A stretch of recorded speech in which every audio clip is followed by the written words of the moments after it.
Aloha! This is Jason from Hawaii.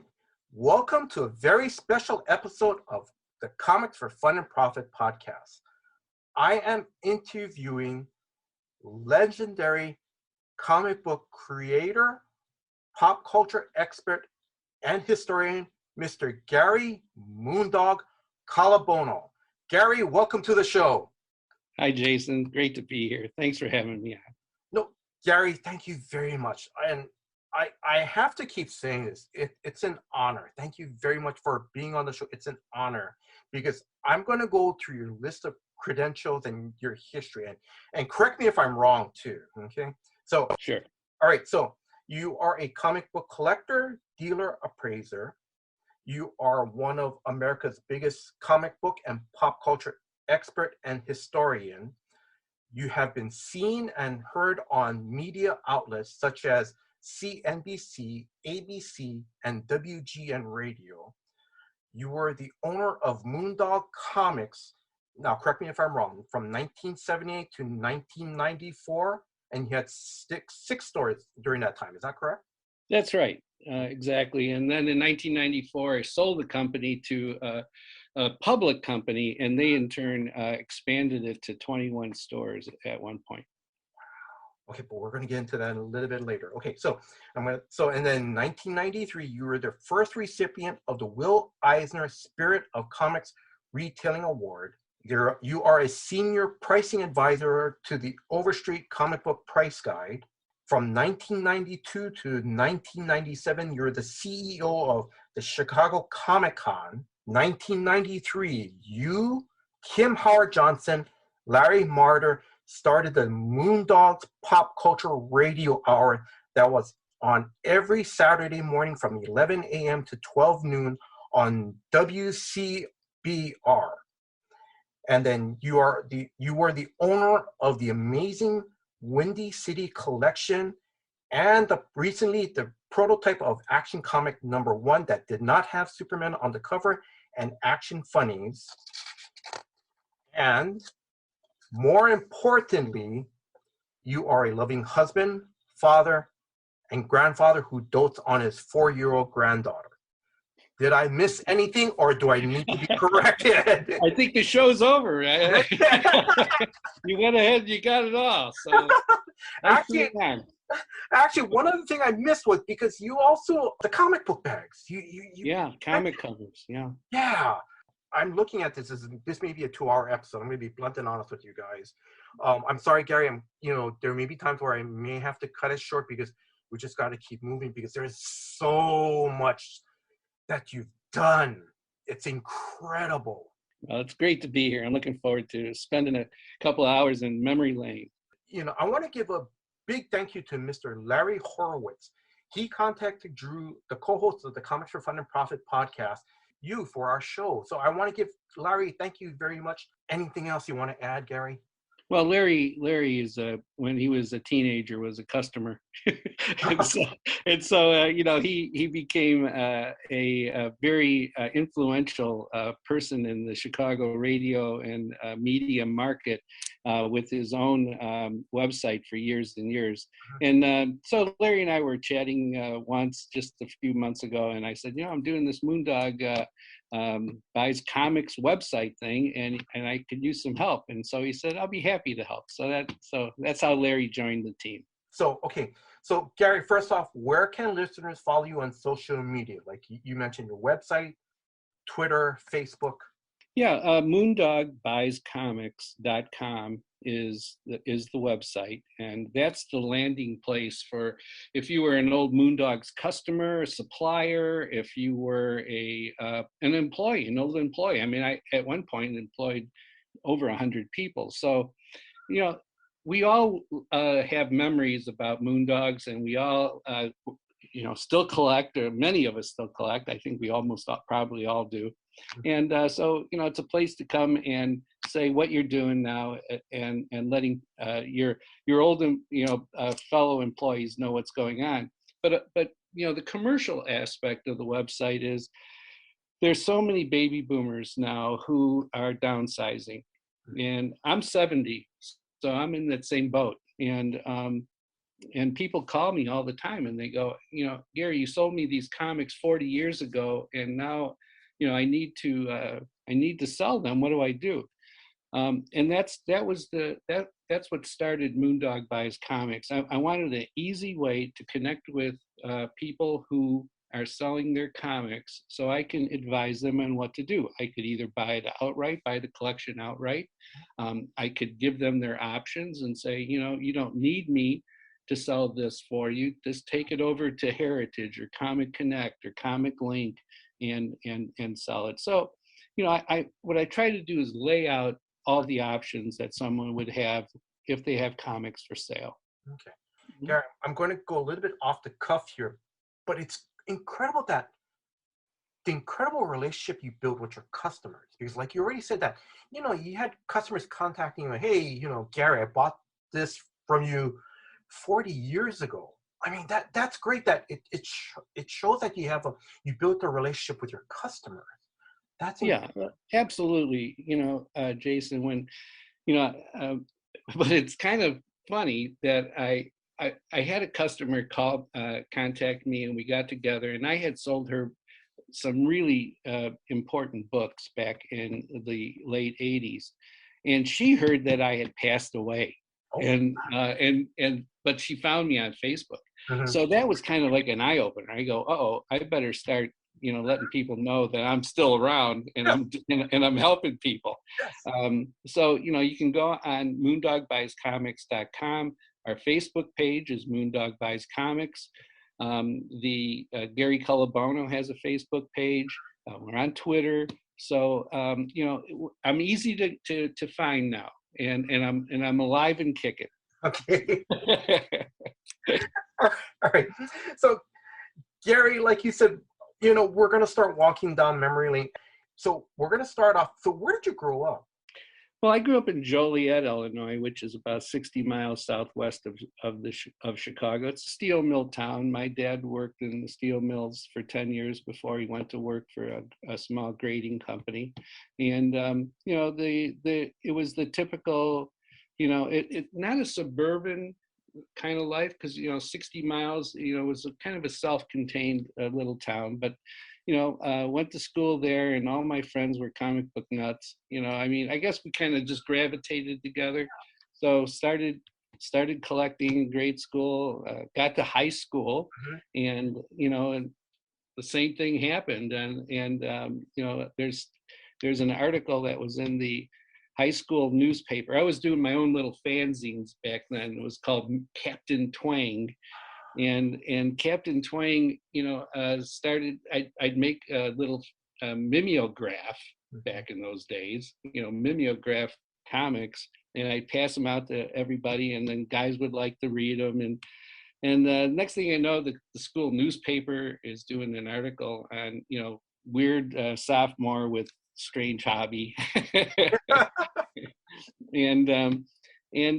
But I also had like a little business going on at the same time. I would look in the letters columns for, especially in Marvels, because they had all the full address printed. Yes. and I would just send off a little mimeographed sheet that said, I have these extras and they're for sale for like 25 cents or 50 cents each. And if you got anything to sell me, I'm looking for this and I'm looking for that. And, and so I was actually buying and selling comics, running ads in different fanzines back in those days in 1967, 1968. MoondogBuysComics.com, because you can see, his history, because there's a picture of you from 1959 holding up, I believe, your first comic book. If I remember correctly. It's the first comic I ever bought. Okay, first comic you bought. I'm sorry. My dad would give me $1. When I started buying comics, the Marvel pre-hero, monster books were what really got me into comics. I read all the comics. I read Archie's, I read Porky Pig, I read Archie's, I read Richie Rich, Superman, whatever it was around, I read. But buying my first comic, we were going on vacation, and and up to Wisconsin for a week at a cabin. And there's a picture of us standing outside the cabin, and my older brother Scott has caught a fish, and he's holding it up, and my younger brother Alan is looking up in awe at my brother, and there I am standing right next to him holding my Action Comics 245 that I had just bought with my own money, and I wanted to show everybody. I mean, that's the goofy little kid I was, because I loved comics. That was the first comic you bought. That was in 1959. That's basically 2 years before Fantastic Four #1.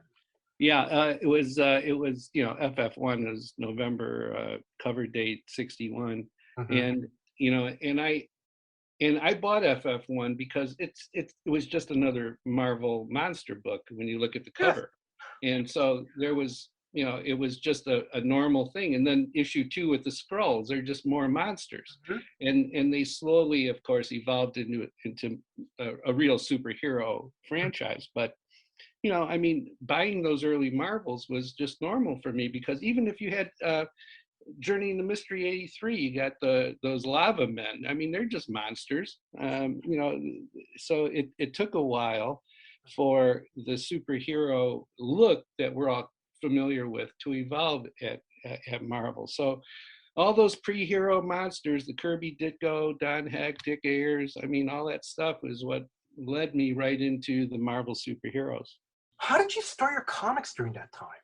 Were you already had the collector mentality, or were you like most of us when we started reading comics, you just read it, tossed it aside, No, because there was a number on the cover of comics, okay, that led collectors to want to complete their sets. Nowadays, collecting complete sets isn't as important as it once was. Being a completist was the most important thing. So because there was that number on the cover, and I had 1, 2, 3, 6, 7, 8, I needed 4 and 5 in order to have a complete collection.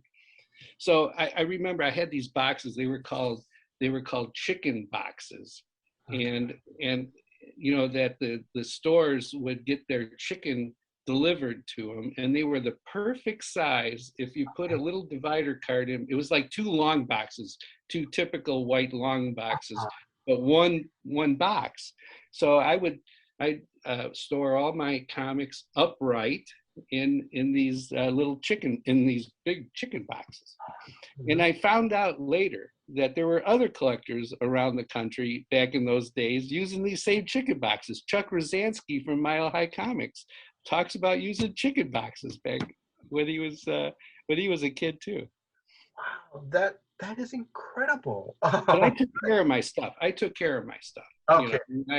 I wasn't like the crazy kid across the street, Davy Connors. I love Davy, don't get me wrong, but you couldn't touch his stuff. He'd come over to our house and play with our stuff and read my comics, but we couldn't go over in his house and read his comics. So his stuff is really nice. I bet he's got some really valuable stuff to this day. So in you already talked about in 1967, you started to sell comics to other Marvel readers and so forth. Was it just only in Illinois? Oh no, it was around the country, right? Because yeah, whatever. If you had a letter printed in Marvel and it looked like you were not some old weird dude, but like a younger guy, then I would send you a letter with my little mimeograph sheet with my extras on it. Did they ever touch bases with you back, like when you opened up your shop, or go, "Hey Gary, I remember"? There's a couple of guys like that. There are Sam Maroney out of St. Louis. Sam knew me from back in the day, and we still see each other every once in a while when there were before the COVID hit, but we would get to conventions in Chicago once or twice a year. But there's still a connection there. It's a long, it's a rare one, but it's nice when you actually meet someone. In fact, what you find out is how much of an impact you had on someone, um, back when I was first with my first stores, and the kids that were there were 10, 11, 12 years old. And Yes. you know, and how they tell you today how they just looked at you in awe, you know. And I Mhm. go, I go, but now they're 50 years old and they're adults and they have their own families, et cetera. And I used to say, well, I was in awe of you because you were in a position to enjoy all the stuff that I wanted to enjoy when I was your age, and there were no comic book stores. Having a comic book store in your hometown had to be the greatest thing in the world. So, because I know when you sent me your bio, you mentioned in 1969, cars and girls lured you away from comics. Now, did you stop completely reading comics during this time? No, I couldn't stop completely. Okay, all right. But I didn't collect as avidly, and I wasn't as enthusiastic about it because it wasn't that cool with the girls. Okay, Especially so at that time. Yeah. especially at that time, you're 100% right. But some of the books I remember, you know, Green Arrow, Green Lantern, that came out, you know, by Neil Adams and Denny O'Neil. I mean, that came out in like 70, I believe. And then there was Conan 1 and Barry Smith's Conan 1 in 1970. So there were always, I would always keep an eye on, see what was out there. And if it was really something different and something special, I was reading it, sure. I mean, I'll never forget when, you know, Gwen died and then the Goblin died. I was in college, and and uh, and it was like I couldn't believe what happened, and so I had to call my friend whose nickname was Spidey, and he was going to Illinois State, and I was going to Northern Illinois for college, and I had to call him right away and say, "Did you see what just happened? They killed Gwen." You know, I mean, it was like it was the most momentous happening in comics in my life up until that time. Mhm. The death of Gwen Stacy it was a turning point in comics, and there wasn't another one of those turning points until the Dark Knight in '86. Yes, and listeners, I'm gonna say, please remember this part, 1986. Me and Gary, we kind of know what's gonna happen. We were gonna talk about what happened in 1986 for you, Gary, which was incredible. So, okay, so you're going to college during this time. If you don't mind, you know, what was your major at that time? What were you majoring? I was in the journalism department in Northern Illinois, but only because they didn't offer an advertising major at Northern Illinois. What they had was a journalism degree with an advertising emphasis. And but now you can get a marketing degree or an advertising degree, of course, but they didn't have that back in 1970. So, but I have as an advertising marketing degree from Northern. After you graduated from college, you know, what was your career path at that time? Well, I wanted to work for an ad agency and create, you know, ads and ad campaigns. But I just had a hard time breaking in, and a professor told me, he said, you know, why don't you go to work for a daily newspaper and sell advertising, and then you can build a portfolio, you can work with your clients, and then maybe you can get into to an agency through the back door. And so I did that, but I became a really good ad salesman. And so I started making a lot of money. And in fact, I won a trip and went to Hawaii back in 1976. I was the youngest winner of the sales contest there. And so I got to go to Hawaii for 2 weeks with my wife, and it was still to this day an incredible trip. What a paradise you live in, Jason. Thank you very much. But the scenery has changed very much. I'm sure when you guys I'm just going to jump ahead to one of the questions. Have you guys been back to Hawaii since then? No, that was the only time we ever were here. We went to Kauai and Maui and the Big Island in Oahu. So we got to see 4 islands, and it was just a wonderful trip. And got to play a little golf there too. So it was fun. I mean, it was a great trip. I mean, but I can't imagine that it's the same 40 years later, 30, 35, 40 years later. But it's incredible because I'm kind of go to 4 islands at that time is incredible because normally it would just be nope, you're just going to go for Oahu for a week and that's it. But Right. visit Yeah. all four of the major islands. Yeah. So my career at the time, in 1976 was, I was an advertising salesman. I became advertising manager, in fact, and I had a real career and all the benefits and everything else. But in 1975, I was in a coin club, the Northwest Suburban Chicago Coin Club, and I became the secretary because I'm the guy who I'm a communicator. So I would clip out panels from comic books, and I would say, I'd put a big Hulk, I would do a newsletter for the club. And then if you had to pay your dues, I'd have the Hulk, but Hulk will smash if you don't pay your dues, right? Okay. I mean, I'm doing this to have fun, but I'm also showing that I'm a comic book guy. Yes.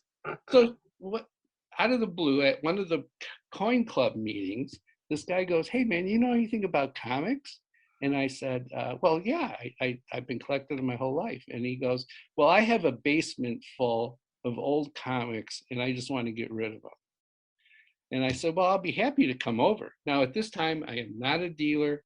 I haven't been actively collecting. I still read, but I'm not going to any kind of swap meets. I'm not doing anything. And I go to this guy's basement, and he's got a ping pong table, and it's got just stacks and stacks of 1950s and 60s comics.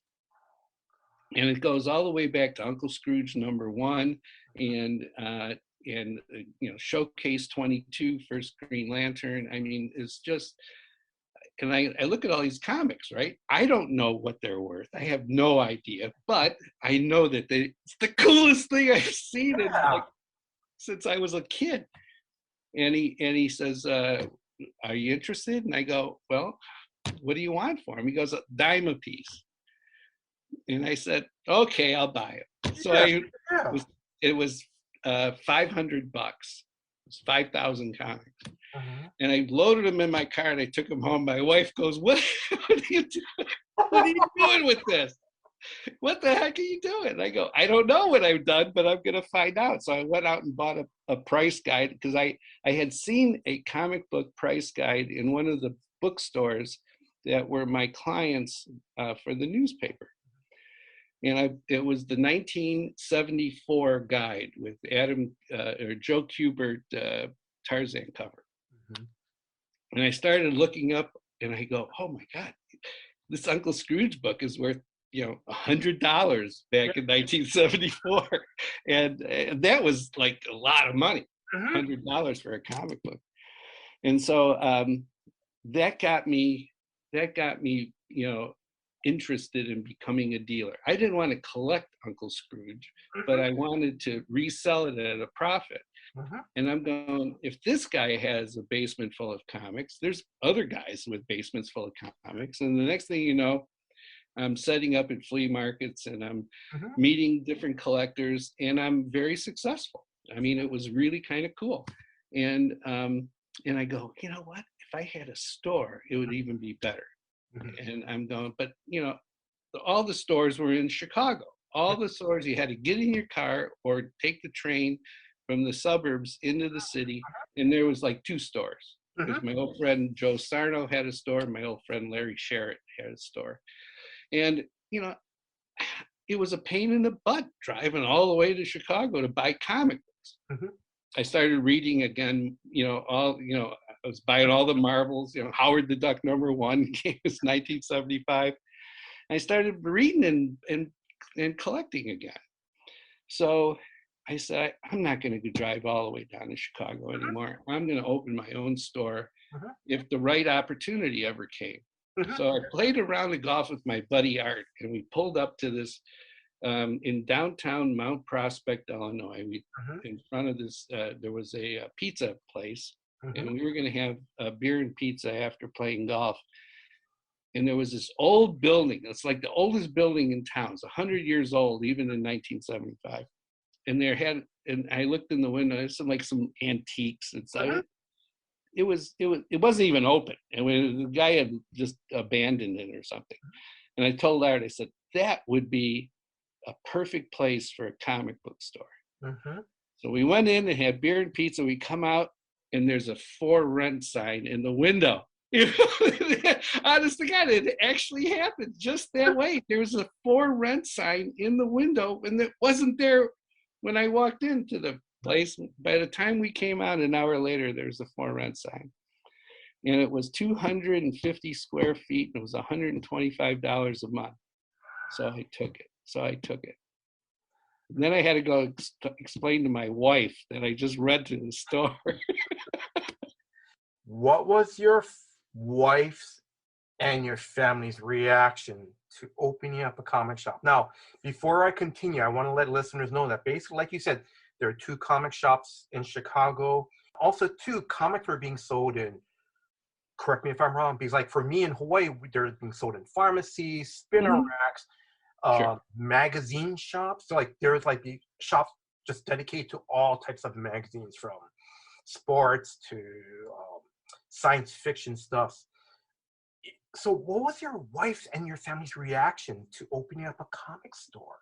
Well, she was concerned that because I had a full-time job during the week, and that now on the weekends I'm going to be at the store, that I would not be doing family things. I mean, this was a real, obviously legitimate concern. So, but she also said, if you think it's the right thing to do, then go ahead. And she has always been my biggest supporter on anything that I've done, from selling my business to expanding it to everything else. She has been the real rock of our family, and I it's one of the greatest benefits of being married to this wonderful woman for almost 48 years now. So, but it was fun. And let me tell you, there's nothing greater than opening your first store, your first, with the, you got it stocked up, you got your convention stock, conventions, that's, the swap meet stock. And you put it out in the store, and then you put up some little signs, and then you hope somebody's going to walk in, right? I mean, I ran an ad in the Comics Buyer's Guide, or at the time it was called the Buyer's Guide, and I let people know that there's now a store in the suburbs, and they didn't have to go all the way into the city. And from that first day, and I know what happened on that first day, but that first day was the greatest day that you can imagine a comic book store owner ever having.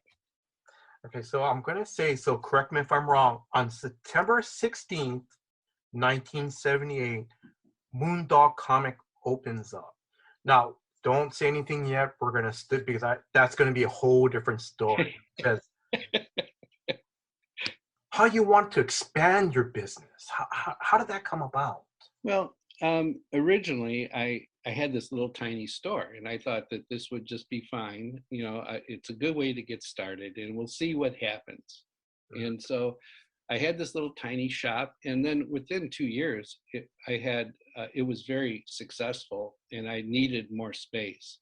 So a store opened up across the railroad tracks about a block away, and I rented that store, which was 5 times bigger.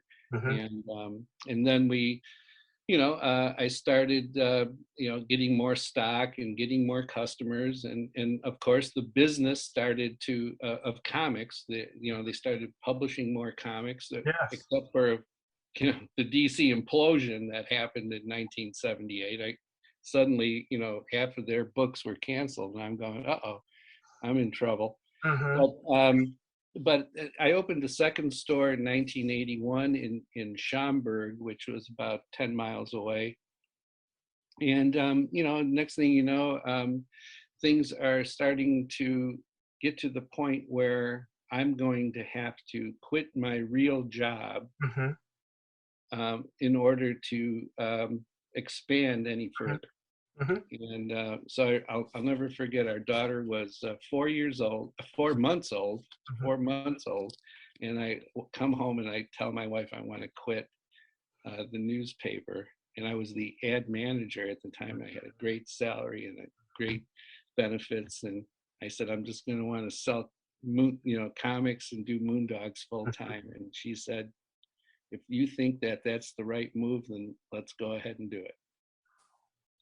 So I quit my job, and then I started to work at full time at Moondogs.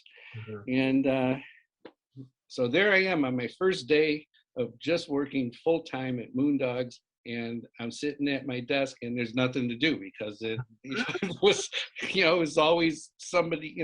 Vince Smith was the store manager, and he knew what was going on. And so I'm sitting there. I go, I got to do something.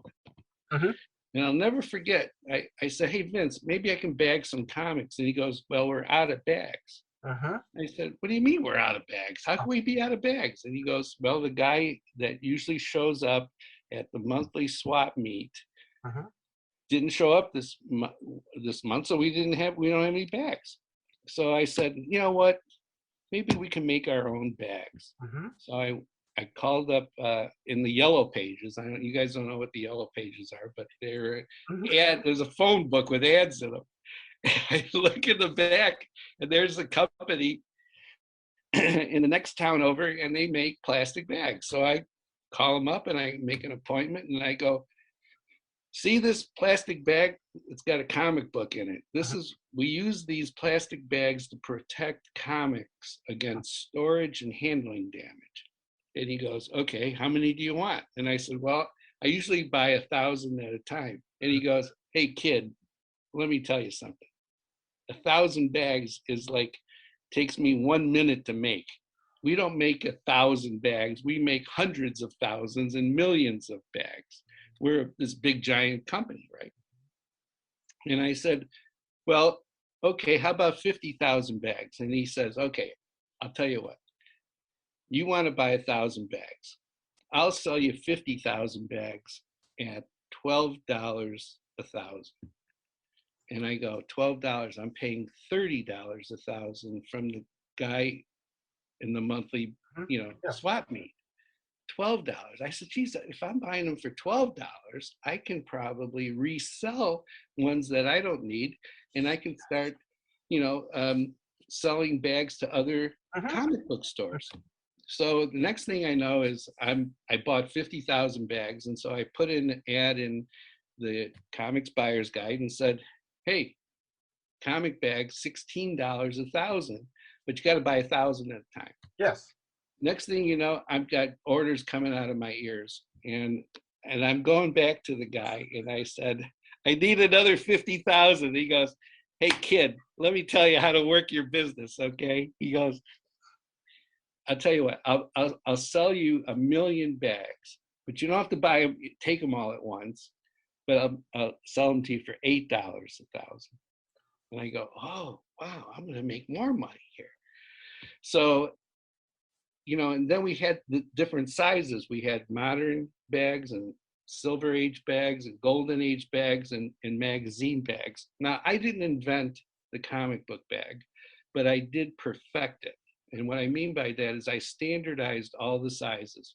When you go into any comic book store today, you'll see modern era bags are 6 7/8 inches wide. Silver Age are 7 1/8, Golden Age are 7 3/4, and magazine are 8 3/4. I'm the guy who standardized all those sizes so that the boards fit in properly. And the next thing you know, I've got a brand called Comic Covers. And, when I sold that business to Diamond in 1995, I had sold 800 million comic covers by that time. 800 million. But it's all because I had nothing to do. The guy didn't show up for that monthly from the swap meet. But and I'm going to say this is that, again, before we started the interview, like you said, that you had this business mindset of your comic shop, and for you to kind of going, hey, let me do something around the shop. What do you mean we don't have this product?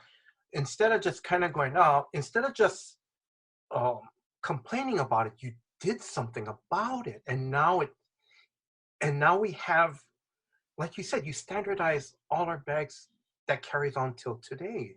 That's Mhm. incredible. You know, I Yeah. have to. It's what is it? Uh, Necessity is the mother of invention. So, Yes. I needed bags, so I went out and found somebody, and the next thing you know, it's a business. Hmm. Okay. Can you talk about your Will Eisner Spirit of Comics Retailing Award in 1993? Can you talk about that? Well, Will Eisner was the creator of the Spirit, of course, and but he was a businessman at the same time. He was a comics creator. Will was smart enough never to just work for hire, where you would do the job for Marvel or DC. You got your check, and you didn't own any of the characters or anything like that. Will knew that that was a losing proposition in the long run. You might get a good paycheck, but you're not going to share in any of the success of the characters other than the work you're doing for hire. So he was a businessman who respected retailers. In fact, he's probably the only person in the comics industry that I ever met from any of the publishing end of things or the creator end of things who truly respected what the retailer goes through. I should say he's the only guy. Dave Sim was another one who Dave Sim, of course, appreciated what retailers did. Um, but Will told the San Diego Comic-Con, "You've got the Eisner Awards. Well, I want to honor a retailer who is doing above and beyond to expand comics from the back alley comic book shop around the corner, down the stairs, out of the spinner racks, but doing things within the community to promote the art form." And I want to have this award and give it to guys, as an incentive to go ahead and do these things to help promote comics outside of the hobby. And so that's what I was doing. I mean, Yeah. my whole strategy as a retailer was to bring comic books to a mom in a stroller. What I mean by that is, in the family, the mom is the person who buys clothing, she buys food, she's buying all the necessities that the family needs. She buys entertainment for her family. But mom isn't going to go down the stairs and around the back to the dirty comic book store. So you have to bring those products, the pop culture products that we were selling, and not just comics, but the T-shirts and the toys and all of the stuff that goes with the comic books. You had to bring it to her. So that's what I did. I started opening in Moondogs in high traffic areas where and enclosed malls, with the idea that mom is going to buy this X-Men T-shirt. She isn't going to go out of her way. She's going to buy it at J.C. Penney. She's going to buy it at Sears. She's going to buy it at Kohl's, whatever. But she'll buy it at Moondogs too if I'm there when she comes in to buy. So that was my strategy, and it fit in perfectly with Will Eisner's idea of how he wanted to honor some retailers that were doing this. So lo and behold, San Diego puts out Comic-Con puts out a call to, show us what you're doing to expand comics in your community outside of the hobby, and we'll honor somebody will win this award.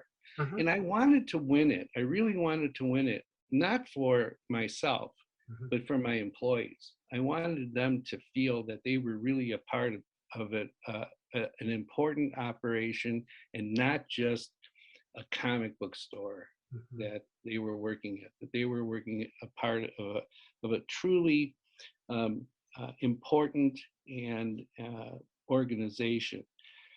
And so, I filled out all the forms and I did all the stuff, and lo and behold, we're at the banquet, and they mentioned, and the winner this year, actually they had 3 winners. I shouldn't say I wasn't the only one. Rory Root, my old friend at Comic Relief in San Francisco, won that year, and then the Beguiling out of Toronto, they also won. But I'm there, we're at a table, and all my friends are there, and they said my name, and it was like the coolest thing in the world. I mean, I just was in shock.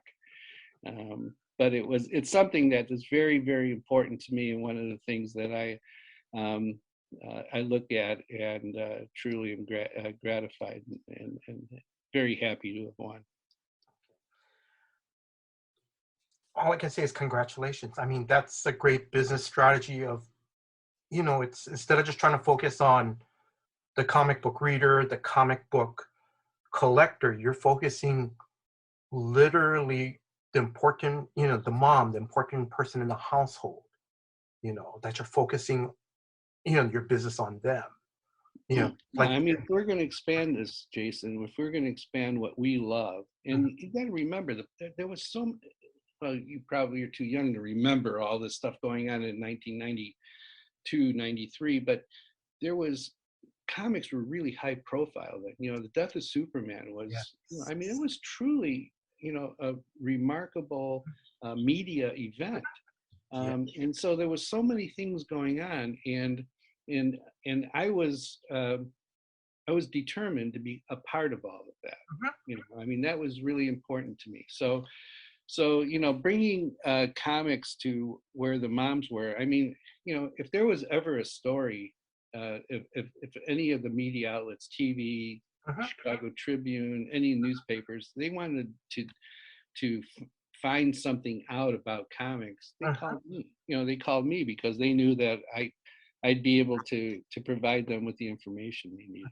We're going to go into 1986, and this is a great year actually for DC Comics.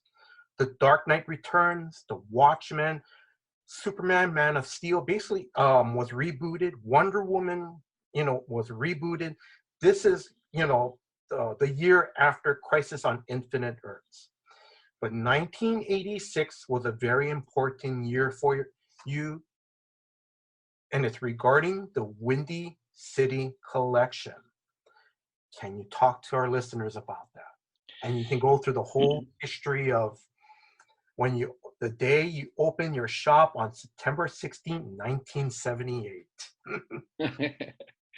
It's funny. There's really 2 distinct, important angles that you just brought up regarding comics. One of them is paradigm shift in how comics creators viewed the medium they were working in, from 4-color fantasies to a dark and gritty reality type comics. And the other side is the business of vintage comics and how that business started to explode, and prices were increasing daily. And that in 1986, everything changed for Moondogs and every comic book shop, because we suddenly were not places that were looked on as happy-go-lucky kids' places anymore. Mm-hmm. You know, it and I'm not saying it's for the all for the better. Mm-hmm. Okay. I mean, because you know, when everything became dark and gritty in comics, it became less family oriented. Mm-hmm. It became more targeted to males, Mm-hmm. teenage to you know, males that let's just say 14 to 60. Mm-hmm. And in all of the comics, most of the comics, but the great majority of comics were designed to appeal to that group. Mm-hmm. That group wanted sex, more sex, and more Mm-hmm. violence, and they wanted it, you know, done right. Mm-hmm. They just didn't want it. They wanted it to be done right, Yes. and that's where um, uh, the Dark Knight Mm-hmm. Returns and Watchmen started that trend Mm-hmm. that to this day has never changed. Yes. Um, I mean, think about this. The Comics Code came out in 54, Mm-hmm. and from, you know, 1954 to, I don't know, was it 10 years ago when the code went away? I don't recall exactly, but when the code went away, Mm-hmm. nobody cared. Mm-hmm. Nobody, there weren't, you know, people saying, close that comic book shop. There's no more comics code. Our kids are going to be inundated with sex and violence. Mm-hmm. And the reason why nobody cared is because everybody knew what the comics were. They're Mm-hmm. just full of sex and violence. And, you know, I'm not sending my little kid over there. I'm not worried about that. I Mm-hmm. mean, I could go maybe find a My Little Pony comic or whatever it is. Yes. But the, you know, the publisher said, you know, we don't need this code anymore because we know who our customers are and we know what we got to give them. Mm-hmm. So that we could probably talk another 2 days on the impact that Dark Knight and Mm-hmm. Watchmen had. But when you look back in 1986 at Moondogs, Yes. Mm-hmm. you Yes. know, you had on the first day I was open for business on September 16th, 1978. It was a great day. I remember I did about $400 in business, Mm-hmm. and you know, that was a lot of money in 1978. Mm-hmm. Yes. And and it kind of underscored, proved to myself that, you know, hey, this little comic book shop could be successful. Mm-hmm. So that was great. But with about an hour before, just about closing time, the you know, I had a little bell on top of the door, you know, it's like you know, and I heard the doorbell ring, you know, the little bell was ringing, and in walked this guy, and he had a little briefcase under his arm, a little folder, and he had on a little cap, like kind of Mm-hmm. like a golf cap, but Yes. it wasn't a golf cap, but it was, you know, and he you know, he's a dapper guy. Mm-hmm. He was kind of cool. You know, he's a dapper guy. And he said, I understand you buy old comics. Mm-hmm. And I said, sure, what do you got? Let me see, right? And he opens up this folder, and there is Captain America #1, Red Raven #1, Superman #1, Batman #1. And I am like, oh my God, Mm-hmm. I can't believe what I'm looking at. I cannot believe this. And they are pristine. I mean, it was like, oh, I couldn't believe what I was seeing. Mm-hmm. And I said, are they for sale? And he said, they will be once I get them all. And I said, what do you mean? He goes, and he tells me the story about when he was his dad owned a newsstand, ran a newsstand in Uniontown, Pennsylvania's bus depot. And there was a mailman by the name of Andy Wallace. And Andy would come in to every day to drop the mail off and ask if there were any new first issue magazines. It could be comics, could be any kind of magazine, if there was a #1, a first issue. And so, Ben Stothart is the name of the fellow who came into the shop, and Ben said, well, I got comics. There's a number one coming in every week, and he goes, save them for me. I want every number one. So this guy grows up, and moves on with his life, and the mailman retires at some point. And now it's 1975, and the Wall Street Journal is running an article, Old Comics Worth Money. Every newspaper in the country is running something about somebody doing something. I think it was Mitch Meddy spent $1,800 on an Action number one in 1972. So there was this media interest in the value of old comics. Mm-hmm. And so Ben is like sitting in Arlington Heights, Illinois here, and he goes, hey, I wonder about that old mailman. I wonder if he still has all of those comic books that I used to save for him. So he had a high school reunion that he went to back in Uniontown, Pennsylvania in 1975, 76. And he's there, and he goes in to the post office and says, hey, Andy Wallace used to be a postman here. And he goes, oh, he lives on outskirts of town. Mm-hmm. And so he goes to the house, and Andy has passed away. His spinster sister was there, Anna. Mm-hmm. And Anna said, oh, you knew my brother? And he goes, well, I used to save comics. And he goes, oh, I still have all of Andy's comics. And so Ben goes, what do you mean you have them all? He goes, I have them all. And she had wrapped a bundle of maybe 10 or 20 comics at a time in white butcher paper and sealed them and kept them, never read them or anything, but kept them because this was her family's legacy. This was her brother's hobby that he loved so much. And so he goes, well, I want to buy them. I collect, and they're worth money now. And so I'll be happy to buy them all.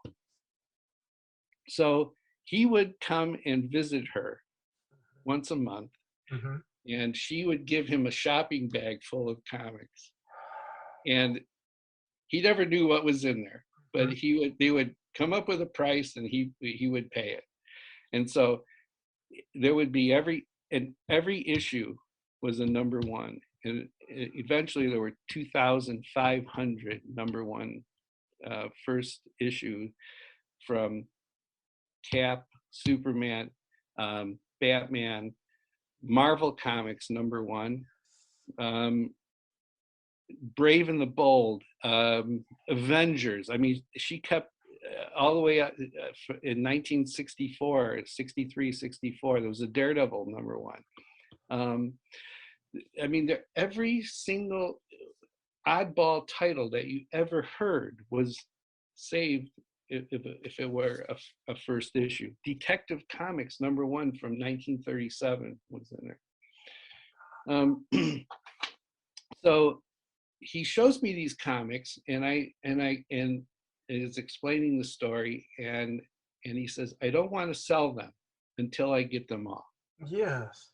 Okay, so he gives me the comics, and I take them into my house. Uh-huh. We happen to live in the same town, thank God. But because I told him, I said, I have to inspect every one of these. I had to count the pages. I had to make sure that, check the page quality to make sure that, if they were off-white or white, if they were brittle, that would affect the value. And so I went through every single book, did a complete write-up for him on each one, and told him what the value was. In 1986, Jason, he goes, I have them all.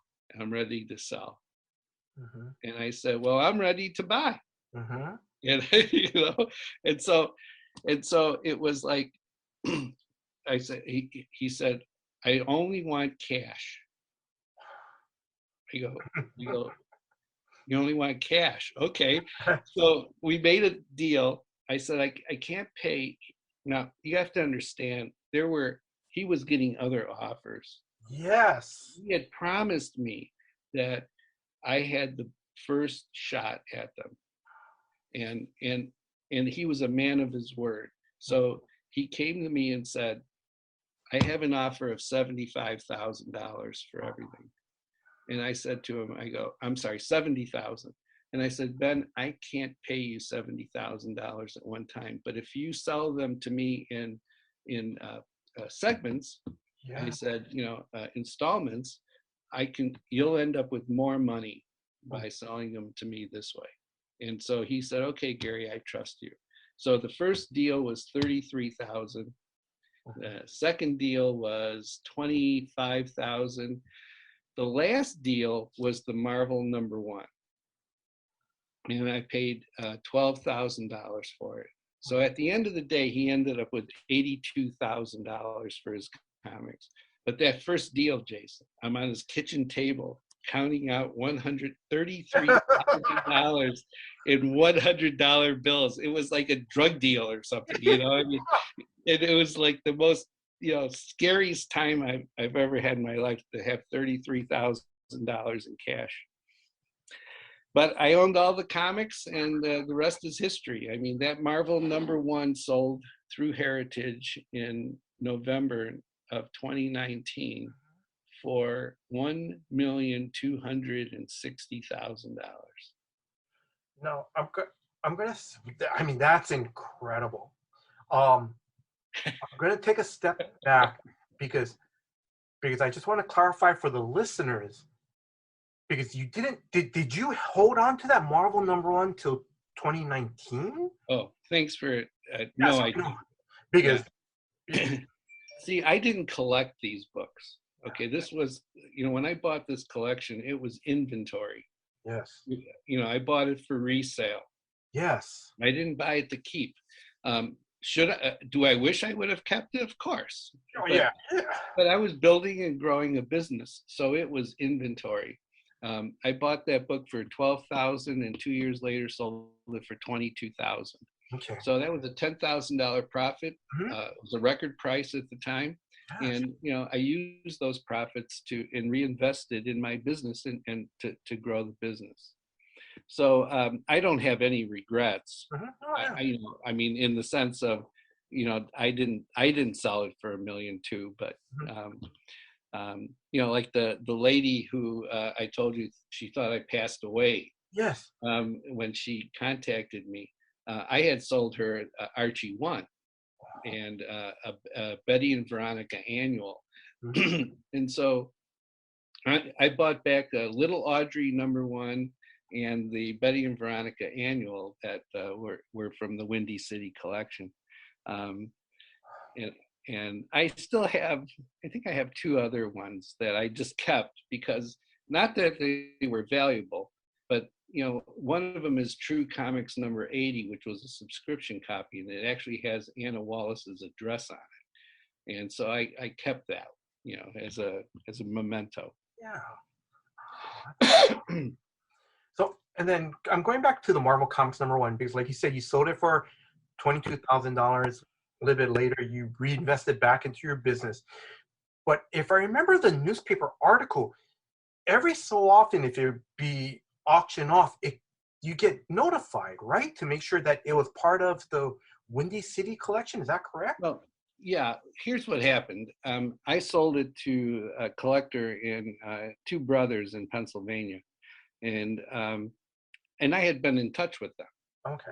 So I knew they had it. And then when I saw the book in Heritage in 2001, Mhm. I got a call from them, and they said, "Hey, these 2 brothers are putting this book in. Is this the Windy City copy?" And I said, "If it came from them, it is." Okay. And and so I knew that it was there, Uh-huh. and it was an 8.5 at the time, and and I think it sold for 90,000, I believe. I don't recall exactly. And then a couple of years later, I see the book again, and it's now it's a 9.0, and someone had cracked it out, pressed it, got it, resubmitted it, and got a 9.0. That sold for 200, I want to say, or 180, something like that. Yeah. And then it sat up until November. And then when it came out in November, I go, oh, that's my book. But they did not have it in a pedigree holder. Oh. The sellers had it, or the collector who had it had it for so long that he didn't even think about, he had it since 2003. So he didn't even think about the fact that this was the Windy City copy. And so when I notified Heritage, they immediately had a reholder with the pedigree label on it, and then suddenly the cachet of it being the Windy City copy, just exploded, and everybody was so excited that this book from this legendary collection was now for sale. It happened to become a 9.4 too. I don't know how this happened. Yeah. So it went from an 8.5 to a 9.0 to a 9.4. I don't know. Yeah. I don't know either, but it's just amazing. Two things. It's just amazing that you're probably one of the rare comic shop owners to literally see a Marvel Comics #1. What's more rare is to see one in a very, very good condition. Oh, it's by far the best in existence. And Mile High could be as good, but I've never seen it. But I've heard that the Edgar Church Mile High copy could rival it. But it's a pop culture relic. I mean, it shouldn't exist in this condition, but this is why they do, because this mailman wanted a first issue, and he didn't read it. He just wanted to keep it because he enjoyed collecting. Yes. And the sister decided to preserve it because she loved her brother. So, otherwise, if it's just little kids buying them and reading them and swapping them and rolling them up and putting them in their back pocket, it's a 2.5. Yeah. All right. So, Gary, any last words about the Windy City collection? Any last words about? Well, no one, everyone in our hobby, whether you're a collector or a dealer, could appreciate how I felt when I had the opportunity to see all those books first, and then to actually own them. And then as a dealer, it was a very profitable deal for me. So, it helped really grow my business, put me on the map of to a bigger degree back in the late 80s. It led because of that collection, when Sal Harrison, the retired president of DC, decided to sell ash cans, I was in the position to have them offered to me first. So, I became the biggest collector of ash can editions, and I did buy those to collect as opposed to inventory. And my ash cans, I knew they were special. I knew that they were different, and there's that collector bug in you. I knew I'm the only guy on the entire planet to own them. And so that's a feeling that is something that I just I think it's the coolest feeling in the world. I mean, I only have 4 left, okay, because I've been downsizing over the last 10 years. But I own the Superman ash can, the Superwoman ash can, Superboy, and Supergirl. Those 4 ash cans, the Superboy and the Supergirl, are the only copies in existence. DC does not have one in their vault. The Superwoman, DC has 1 copy in their vault, and Superman they don't have in their vault. There are 3 other Supermans though, but I am the only person on the planet that owns these books, and it's the coolest feeling in the world, Jason. It's the coolest feeling in the world. Now I'm gonna jump ahead. So the ash cans you're talking about now.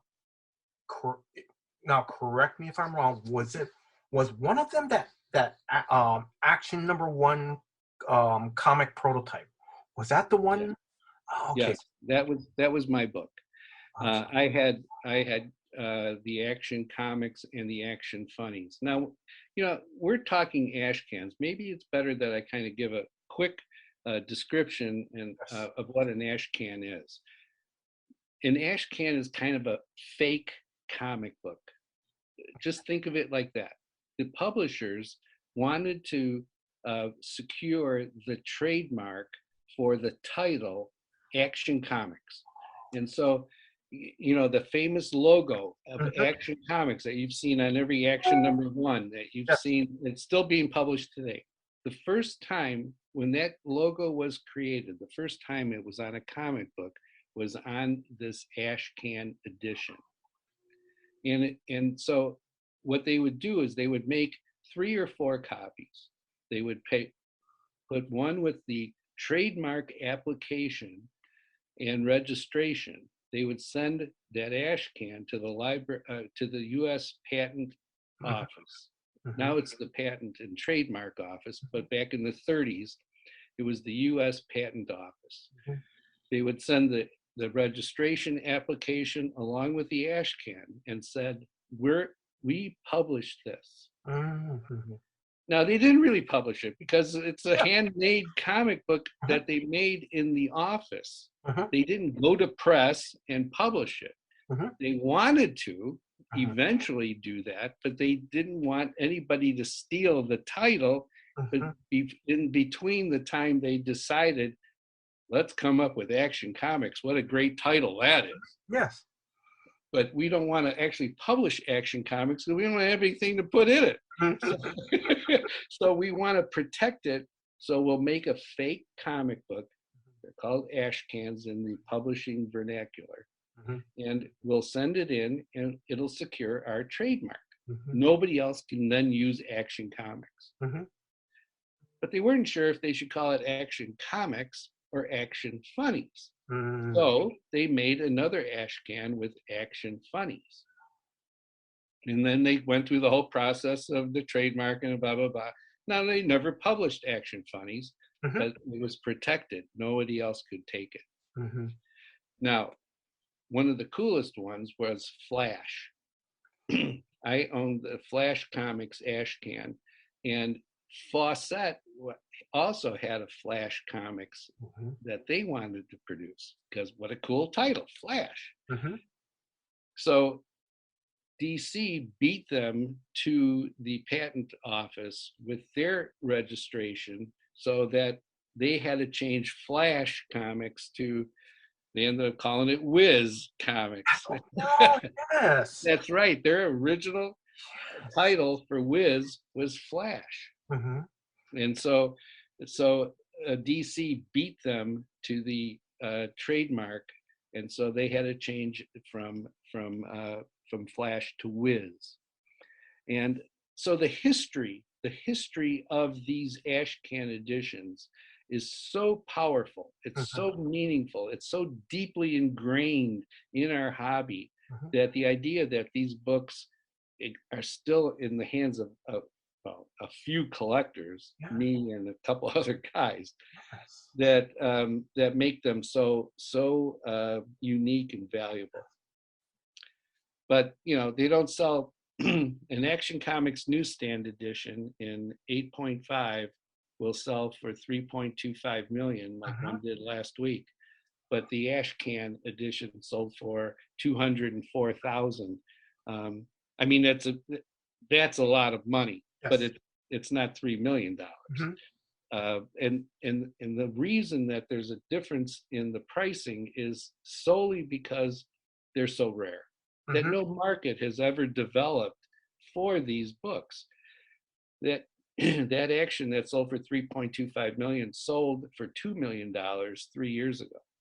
So you have a sales history that a wealthy collector can look to and say, okay, I understand that where this book is going, and I'll be the first guy to pay 3.25 million, but you know what? I bet you if I want to sell it 3 years from now, I can get 5 million for it.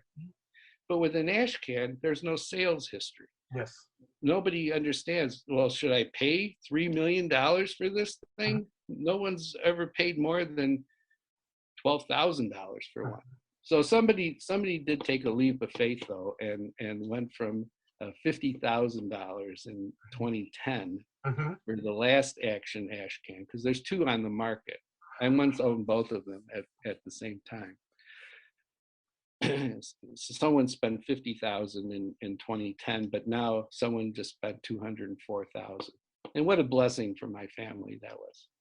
But yes, and like you said, that you're that rare collector that had it. It's not. I know. Not there's no reprints, there's no facsimiles around, and and just to our listeners, because of course this is an audio podcast, that first prototype of Action Comics, it has the logo, but on the cover it looks like some type of either like a ghoul with a knife. Yeah. It's over his left shoulder. It's very pulp like. It's like a hooded madman with a knife. That piece of art was by Craig Flessel, who was doing all the detective covers from number 1 to all the way up through the 20s. He had that originally was going to be the cover art to Detective Comics number 2. But Vin Sullivan, who was the editor, thought it was, or Whitney Ellsworth, one of those two guys thought it was too gruesome for the comic book for Detective 2, so they rejected it. So they used it on the cover of the ash can. I mean, how cool is that? Yes. I mean, that was the coolest thing that ever happened, I think. Like the cover to the Superman ash can is the cover to Action Comics number 7, the famous second Superman cover. And so there's Superman, dangling a guy by his foot way above in the sky. It's really cool. And I got to show them off. I took the 4 Superman and the 2 Action ash cans, and at Wizard World in 2012 it was, and they had their VIP cocktail party, and the whole idea was come and see these rare ash can editions. And I got to show them off, and that's cool. I mean, when you're a collector, you get to show off your stuff. Yes, I understand. I really do. I really do. All right. So Gary, I'm sorry. So I'm going to keep moving on because I'm going to keep moving on because I'm going to try to keep this under 2 hours. I don't want to keep you too long. Okay, 1993. You had 6 stores, correct? Is that correct? Yes. Okay. But in 1993, you, Kim Howard Johnson, and Larry Marder, am I pronouncing his last name correctly? Larry Marder, that's right. Okay. What you guys did was incredible.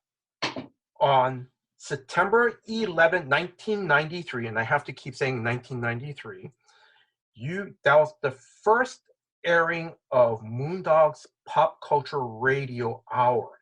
It played on Now hopefully I got this correct, my information correct. WCBR 92.7 FM every Saturday morning from 11 a.m. to noon. How did that come about? Well, the Moondogs Pop Culture Radio Hour was what I wanted to do is bring the Moondog retail concept across the country. It was very successful putting my stores in enclosed malls, high traffic volume. I mean, in Lincoln Park, in the Lincoln Park neighborhood of Chicago, is one of the toniest areas, and it's the Tower Records opened their first Chicago location outside of California, right there in the heart of Lincoln Park. And I said, I'm going next door to them. Because I mean, my customers are going to Tower Records. Now they'll, already. So now they'll come in and buy stuff from me. And the Tower customers will buy stuff from me. I mean, it was the perfect location. And, and these stores are generating a lot of business. And I said, I want to take that across the country. But I want the concept of pop culture, all right? And not just back issue comics, not just comic book collecting, but all of the stuff that today we see, in every convention that there is. Yeah. I wanted to do that in 1993. So I said, I think the way to do this is if we can get on the radio and explain to people what we're doing and how much fun it is, and get people involved, it'll make it easier for us to expand, our retail business at the same time. So it was all coordinated. Everything was to work together toward the goal of expanding, the Moondog empire. That's an overblown word, but I mean that was what we were trying to do: create a business that was going to be national. Mm-hmm. So I had this idea of a radio show, and I needed to have a guy who knew how to do radio, and that's where Howard Johnson came in. Howard was our marketing director at Moondogs. Larry Martyr was originally the marketing director at Moondogs. And Larry, of course, was the creator of Tales of the Bean World, and it's still one of my all-time favorite comics. Larry moved on to become the publisher at Image Comics, and then worked for years for Todd McFarlane and McFarlane Toys. So Larry is like the real giant success story there.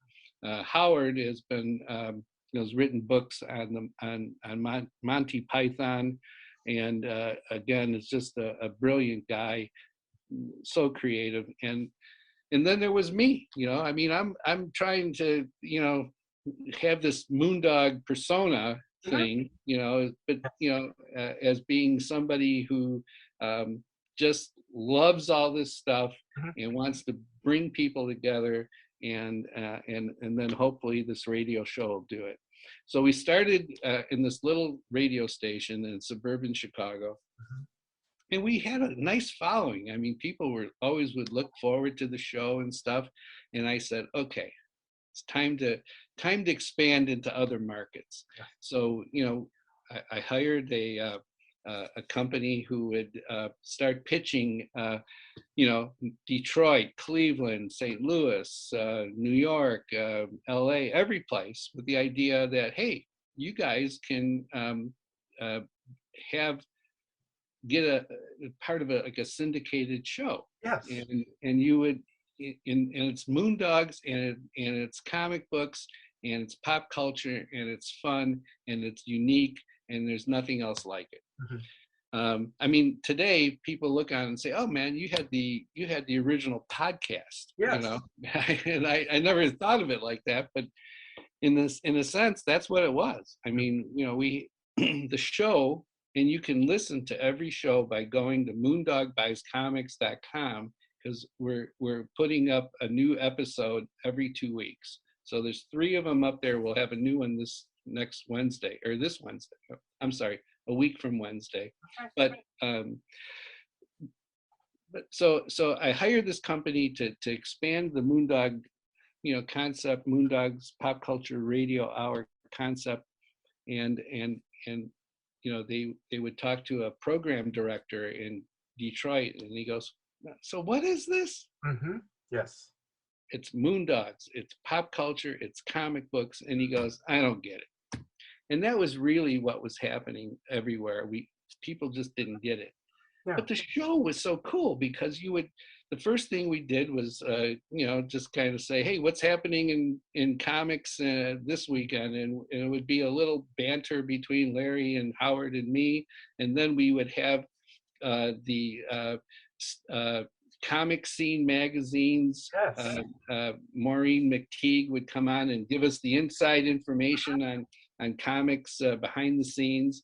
And then we would have a market report from Wizard, and what's the hot comics going on this weekend, and they would call it, we had Wizard magazine calling. And then we would have the P&Q report with Jimmy Palmiotti and Joe Quesada. Mm-hmm. I mean, Palmiotti and Quesada, they were hot properties back in the early 90s, Mm-hmm. but they were also crazy rock star creator guys. I mean, and so these guys were so much fun, and they would just tell us what was going on in their life. It was like, okay, last night we were at the Valiant party, and Aerosmith was there, and I got to shake hands with Steven Tyler and share a beer with him and stuff. And I mean, and then we would have, a comic book guest.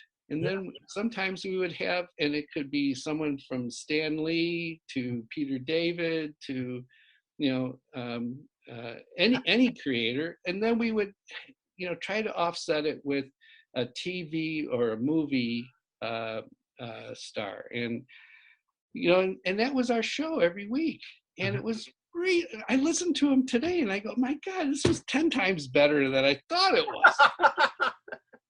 And I listen to him now, and so when you come to Moondog Buys Comics and you want to listen to the show, you'll hear an intro from me. Like I'm putting one together for the 4th episode, and it was the Superman show that we had.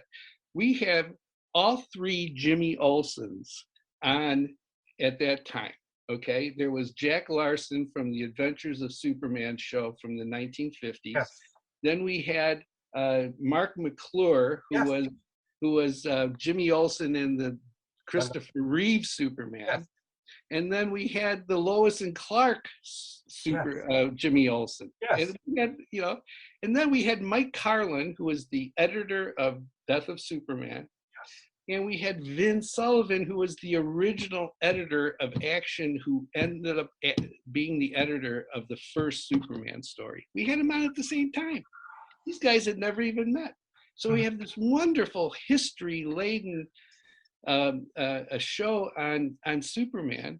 And, it's coming up on, let's see, today, it'll be on the 21st. You'll get a chance. April 21st. All right. To listen to the Superman show. Now, Gary, before we continue on, because I've listened to all 3 episodes, I want to play some clips. So the first clip I'm going to play is a commercial comic shop. So, all right, let me play this. Welcome to Moondogs. May I help you? I want you should meet my Goyle Poyle. Very nice to meet you, ma'am. Hi. Pleased to meet you, I'm sure. Now, this Moondog's joint here, it's a popular culture store, ain't it? Well, I want you should learn Poyle here's some culture, so she can be more popular. She needs to get learned all that hoity-toity malarkey like what spoon to use for dessert or when to clap at the right spots at the opera. I'm sorry, sir, but you're a little confused. You see, at Moondogs, we carry the Midwest's largest selection of popular culture merchandise. We sell comics and T-shirts, sports and entertainment cards, role-playing games, model kits, Star Trek and Star Wars items. You ain't gonna learn me no culture. Hey, wait a minute. What are you trying to pull here? You saying my Goyle ain't good enough for you to learn culture? Why I oughta... No, please. Let me try and explain again, sir. You see... To find out exactly what Moondogs is all about, stop by the newest store in Ranhurst or one of the 6 conveniently located stores in the city or suburbs. Or call 708-806-6060. Moondogs. Not what you'd expect. That was a great commercial. I mean, literally at that time, back in the 90s, no one did commercials for their comic stores or even for comic books. And it's not, Right. and you had, and I, correct me if I'm wrong, because because I've heard 4 commercials in all 3 episodes. There were 4 commercials, 2 to promote the store. One was to promote at that time the Ren and Stimpy comics, where to buy them from, and then the Spider-Man Marvel Masterworks. Yeah, absolutely. That was that your idea, or was it a group idea, or? Absolutely. It was my idea because I chose the Ren and Stimpy because it wasn't hardcore comics. It was the animated cartoon, and it was families. So there was, I wanted to tap into the Simpsons kind of thing, that had happened a year or 2 earlier. And so I chose Ren and Stimpy because it was bigger than just the comic books. And then I wanted the Spider-Man Masterworks because that was a high ticket item. Yes. Expensive, and it would connect with the guys who said, I had those books when I was a kid. Yes. I'm going to go ahead and spend the $39 for a hardcover. And Masterworks at that time were very affordable. The hardcovers, yeah. Right. Yeah. Now, I'm going to say, correct me if I'm wrong, because wasn't the Spider-Man animated series out at that time? I know it was sometime in the 90s. I can't remember if it was at that time. I don't recall. I mean, the only Spider-Man one I remember is Spider-Man does whatever a spider can. Yes. But that was 60s, though. Yeah. That's the one I remember. Now, before we continue on, before we talk, because I want to talk about some of your amazing guests that you had on the show. I want to play one more clip of P's and Q's with Mr. T, and it's just a 30-second. It's just a 30-second thing, and just to set up listeners, I think it's probably Jimmy Palmiotti saying that, hey, we're going to be at this comic book convention in Montreal or something. Bonjour, Howard. Bonjour, my little radio friend. We're over here in lovely downtown Montreal, Howard. You're at a comic convention? Let me get the plug in real quick, Howard. We're at Comic Fest. That's tomorrow in good old Montreal. It's let's see, Sunday the 26th, tomorrow at the Delta Montreal Hotel between 10 and 5 o'clock. It's 475 President Kennedy. Okay, there's our plug. All right, yes, a plug, but this Mr. T here, I can't have a Comic Fest going on without Mr. T being there. Some heads got to roll. We were looking for you, Mr. Man, there's something wrong. I didn't get no invitation. I didn't get my... All right, guys. That was actually Casada. That was... okay, all right. That was Casada. And Mr. T goes, hey, how can there be a Comic Fest and I'm not there? How come I didn't get my invite? What's going on here? And he was live in the studio. I mean, oh God, it was crazy. He's a force of nature. Mr. T is like he's like Godzilla and King Kong all wrapped up into one. So again, I'm just gonna put a plug out because I want to talk to you about some amazing guests. So again, the Moondog Pop Culture Radio Hour, episodes are released every 2 weeks. Again, it's on the podcast platforms of Apple, Google Podcasts, and Spotify. I'm going to encourage listeners, please check this out because it's time capsules. That's what it is. And for me, when I listened to that first episode that was released on, again, September 19, 1993, because the next day was a Sunday. That was an important Sunday because Lois and Clark Man of Steel was premiering that weekend. Sequest DSV was also premiering that Sunday. But more importantly, I remember Kim Howard Johnson saying, hey, there's this new late night talk show. This guy named Conan O'Brien. I think Kim said he knew him. He wrote some. Yes. He wrote some. He writes for Saturday Night Live. And the funny thing that Kim said was, I hope he does well. Right. Absolutely. Now, it was such a crazy. I mean, here we are on the radio, and we're talking about Superman and Lois and Clark, and how their DC and Warner's, I think at the time, what they were trying to do with the character to make it appealing to a new generation. And so, we're debating like, well, what are you going to watch? You going to watch Spielberg's new show, or are you going to watch, Lois and Clark? And every collector, I mean, everybody had the same. Which one do you watch? And Howard kept saying, "Well, Gary, that's what you got a video recorder for," And I still didn't know how to program one. Then I couldn't do it now either. But you don't have to now. You just have a DVR, of course. So. And also too, what I love about these past episodes is it's all low tech, because you guys didn't have internet. You guys, I'm sure you guys have to rely on notes that you guys have to write to make sure you had your facts. It's not over Zoom, because like Maureen had to call in, or Palmiotti and Cosada in the first episode. I think they're in California, so they call in from 8 o'clock in the morning or something, and you guys joke around like, so did you guys have a late night? Do we wake you guys up? No, it was low tech in that regard, and it was live. That was the other thing. I mean, we could screw things up and have talk about dead time. I mean, but fortunately, Howard knew enough, and then they had a technical guy there in case something happened. Yes. But for the most part, it was it really came off well. But there's always glitches. But when you got Mr. T in the studio, forget about it. I mean, honest to God, more fun. We had Mr. T. We sponsored his appearance at an enclosed mall in conjunction with Mr. T and the T-Force #1, which is why he was on the radio show.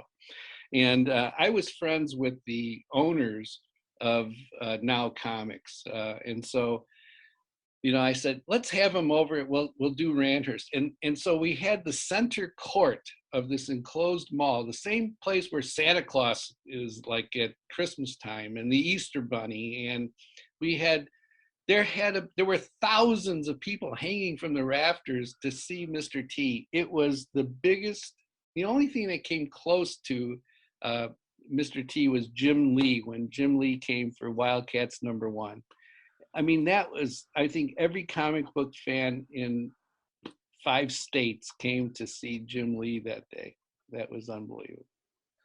My job, by the way, when Mr. T was at the appearance, he was like, he's on all the time, okay? And so he says to me, Gary, he goes, I don't drink, I just drink water, and I only drink out of this gold goblet. I mean, this thing is like, and it's gold, and it weighs like 5 pounds, and I'm trying not to slosh the water, and my job is to follow T up to the stage and bring his water without spilling it.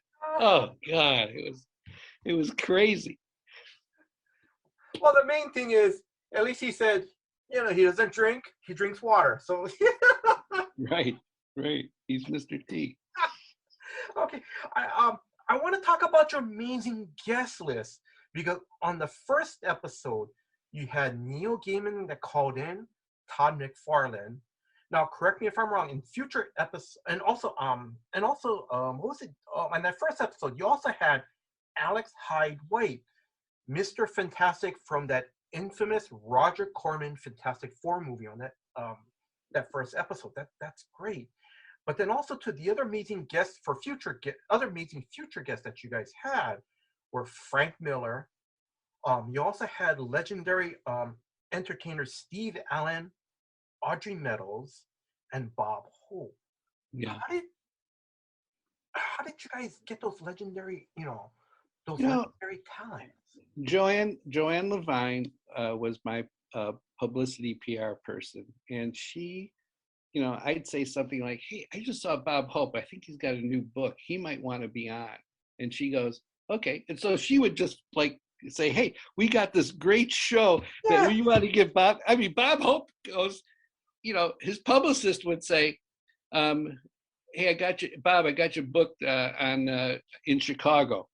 Now, he might not know that he's on the Moondogs Pop Culture Radio Hour. Okay, he might think he's on, I don't know, WGN or some giant radio station. But she would make sure that, you know, we had a shot at all these guys by just going in there and being a bulldog, you know. But we had, you know, Audrey Meadows I'm a big Honeymooners fan. And Audrey Meadows she was Alice on the Honeymooners. She was Ralph's wife. And so she came out with a book, I think Always Alice. I'm not sure exactly the title, but, you know, I watch every one of these. My wife and I are just huge fans of the Honeymooners. We even went to Honeymooners conventions and stuff. I mean, so to have her on my show was so cool for me. And then at the end of the interview, I said, Audrey, I've got one thing I got to tell you. I just want to be able to say this to you, baby, you're the greatest. And it was that one moment, because that's how they ended so many Honeymooners, where Jackie Gleason would hug her and say, baby, you're the greatest. I got to say that to her, and it was the coolest thing in the world. That is really nice. You know, just to our younger listeners, because like for me, I remember watching the Honeymooners reruns back in the 80s, and I think they were like on PBS, but nowadays I think, you know, they're on MeTV, they're on, right. You know, they're probably on some streaming services. And then just for younger listeners, again, you know, Steve Allen was, you know, and correct me if I'm wrong, was the original host of The Tonight Show. You know, Steve Allen and Audrey Meadows, you know, they were married. So both Steve and Audrey, were they both on the show? No, they were on at separate times. Oh, okay. Mm-hmm. Yeah, I mean, we went, you know, Steve Allen is just one of the most talented guys that ever was. You know, I mean, you know, when you look back at television in the 1950s and 60s, you know, I mean, The Tonight Show, the format of The Tonight Show is still the same one he put together back, you know, 50 years ago or whatever it was, you know, 60 years ago. So, you know, and you know, these celebrities, yes, you know, they want to talk about themselves. You know, that's the good part about being an I mean, look at you. You're doing an interview with me. I'm having a blast over here talking about myself. And that's how, and I'm not even a celebrity. So you can imagine how these, you know, the Bob Hopes, I mean, how many times he must have been, thousands and thousands of times he was interviewed. He was 99 years old when he died. So, you know, someone like him, and you don't even have to like ask him questions. You know, you would, you know, it's like with Mr. T, I go, how you doing, Mr. T? And the next thing you know, 10 minutes later, he's still talking. And it was the same thing with Bob Hope. You know, he's got one liner after another. And it was just, it was cool. It was just, it was one of those things that you do with the idea that you hope it's successful. Yes. You know, because if you can get this thing to expand and to move on into other markets, I mean, how, you know, and now it's like commonplace. I mean, it really was the first podcast when you think about it. Oh, yes. Yeah. You know, yes, it's because you guys talked about everything from, you know, from comics to movies. You had guest stars. You had, you know, comic book reports. I'm going to say the cool thing I loved about the show, listening to the show, was Maureen would come on to give like these reports. And I think, and you know, for me, what's really nice about Maureen coming on is, you know, she was also a fan. She was a female fan, and you Mhm. could hear the excitement in her voice. Because I'm going to say that last Mr. T episode, she's going, yeah, and Spielberg and Lucas, they want to do another fourth Indiana Jones movie, and and she sounded excited. It was just great. You know, Yeah. you know, She was be- a she was a real professional. I don't know what she's doing now, but Mhm. she worked for DC, and she worked for Wizard or Comic Scene, and I think one other company, but I'm not sure what happened after that. But she was a real professional. Loved her. There was an interesting thing. I don't know if you picked up on it, but John Warren, who was Overstreet's price guide editor, was uh, the first guy that we used for the market reports. Mhm. And he mentioned just in brief, and we had like there was a, when we digitized the show, there was a hiccup on something, so we didn't get the whole thing, but we talked about an Amazing Fantasy 15 that had just sold for $34,000. And John and I talking about an Amazing Fantasy Mhm. that was a top copy. Now, this was before CGC. This is before, Right, yeah. all of the incredible price increases that Mhm. we know. That book was today would probably have been a 9.2 or a 9.4, and it sold for 34,000 in 1993. That same book today is $1 million. So $1 million.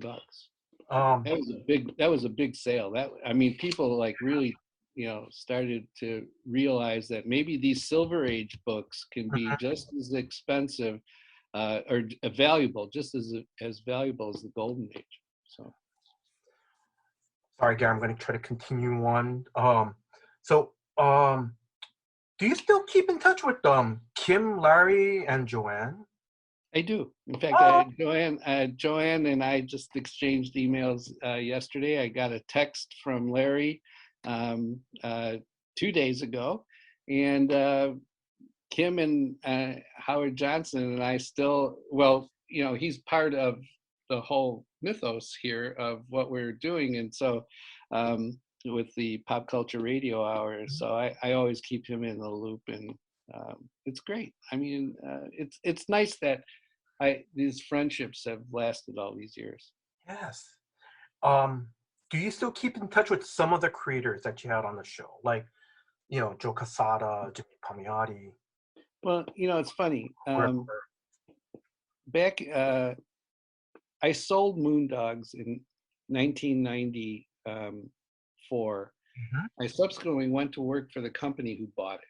And that's a huge story that we could take another couple of days to Yes. talk about. But in 1996, that company that bought Moondogs, that I was the president of, went out of business. Mm. And so from 96 until 99 or whatever it was, I really kind of just bummed around a little bit, and I was just buying and selling old comics, Oh, okay. And but then when Comic Fest, I became, I had this suite of offices, and I was buying and selling comics, vintage comics, and I was still successful at doing it, but I wasn't really doing anything, waiting for the phone to ring, basically. And then in 2001 I became or 1999 I went to work.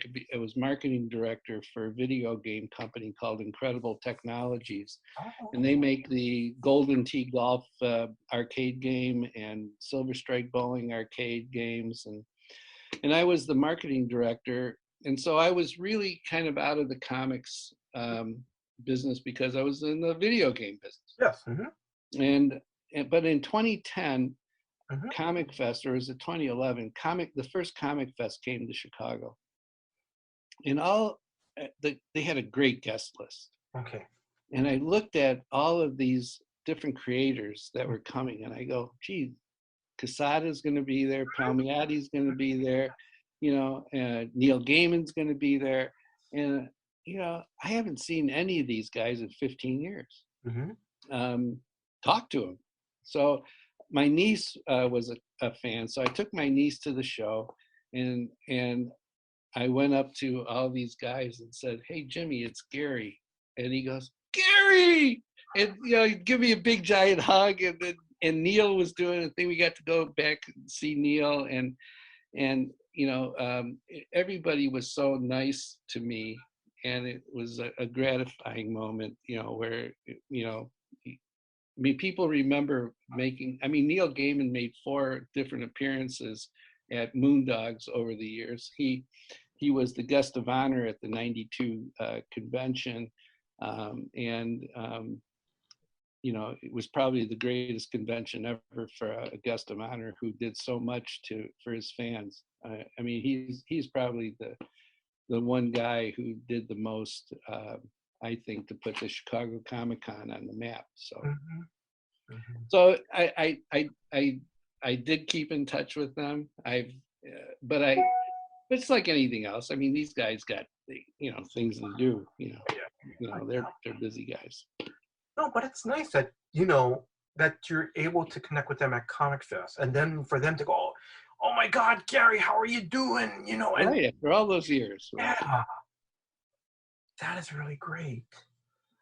Okay, so now, so during the time that you're like you're a marketing director for the video game, were you still reading comics during this time?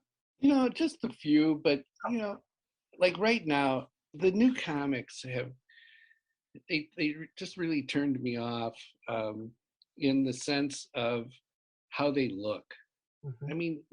If you stand in front of the comic book rack today, Mm-hmm. new comics, and kind of blur your eyes a little bit, all you see is black and gray and brown. Mm-hmm. There's no primary colors anymore.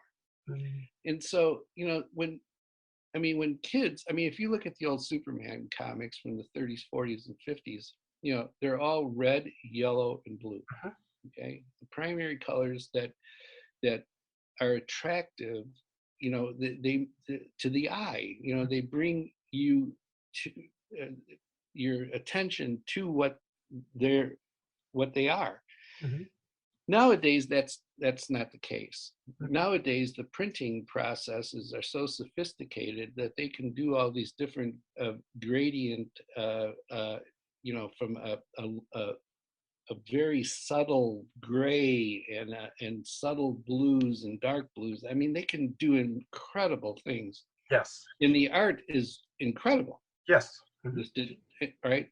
But just because you can do something, the technology allows you to do something, doesn't mean that you should do it over and over and over and give me something different, give me something new.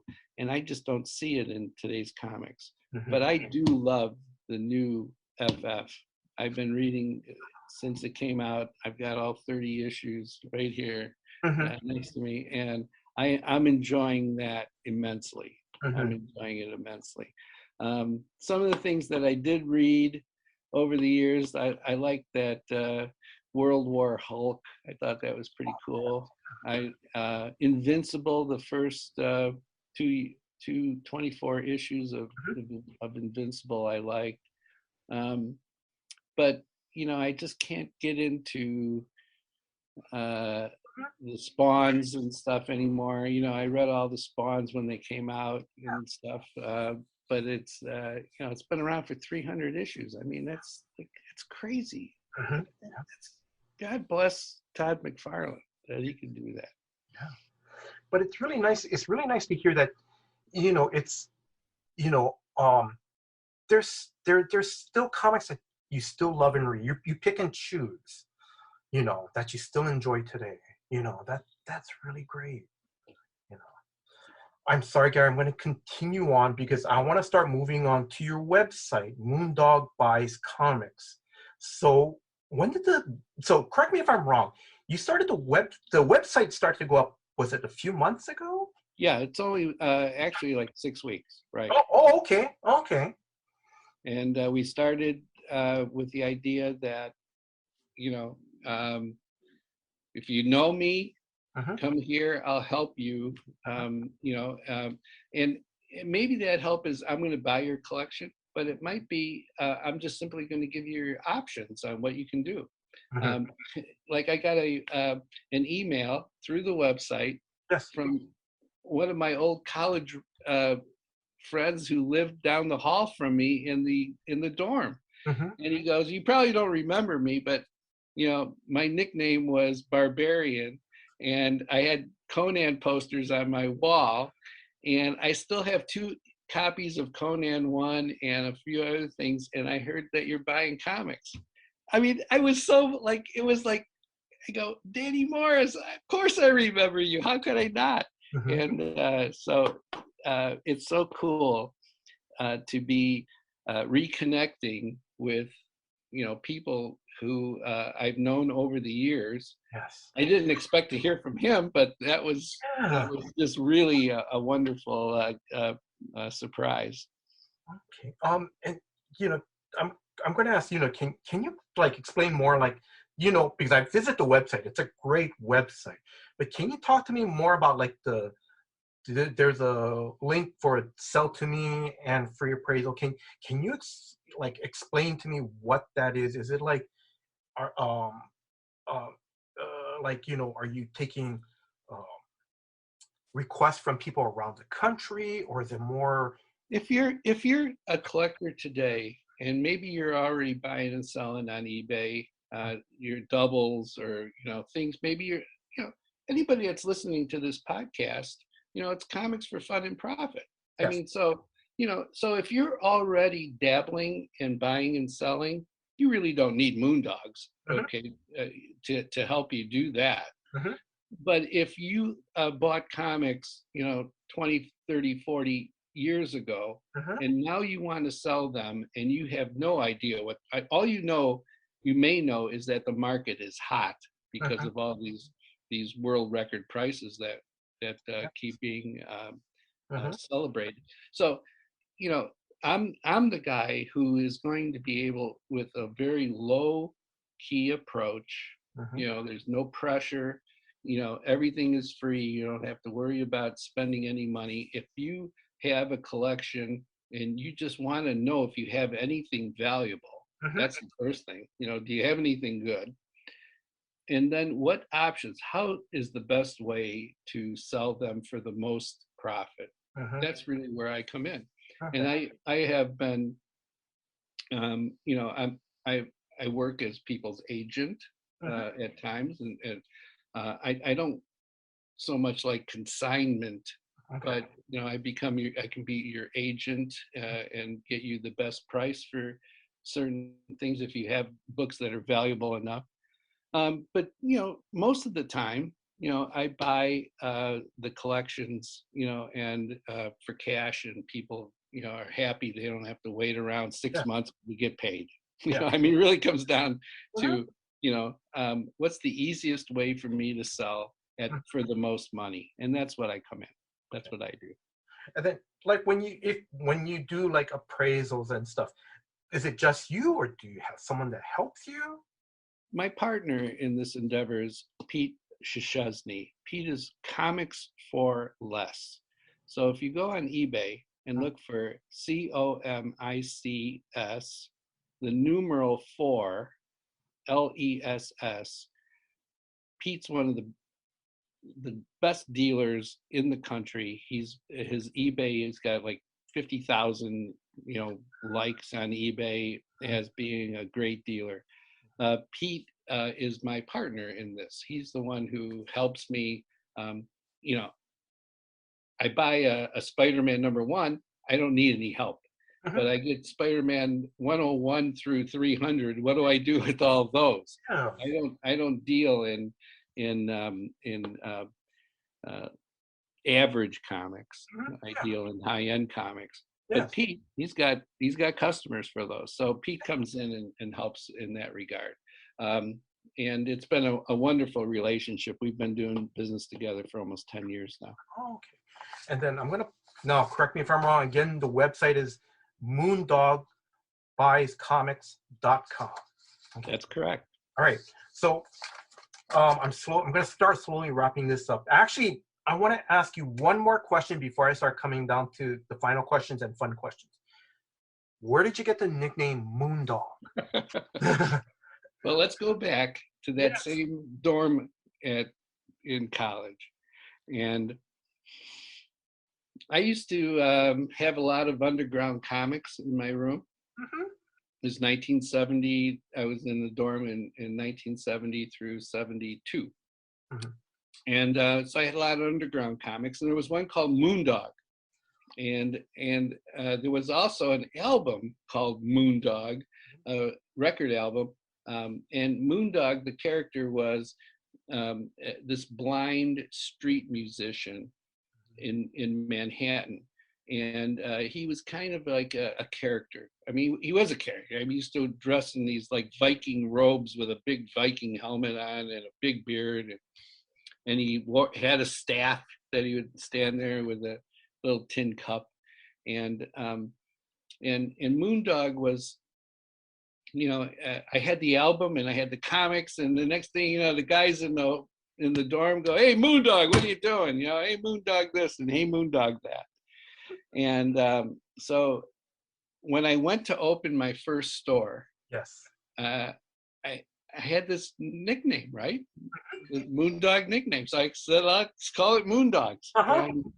And that's how, instead of Gary's Comic Shop, it was Moondogs.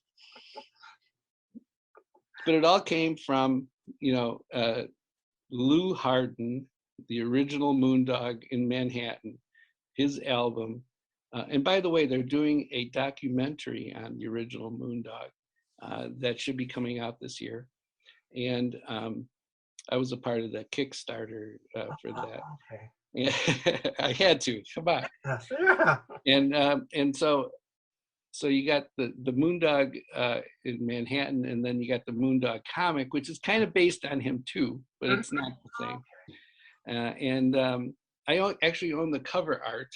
It's to the Moondog Underground comic #1. I actually own the cover art to that. It's framed in my home. That's great. That's a great story.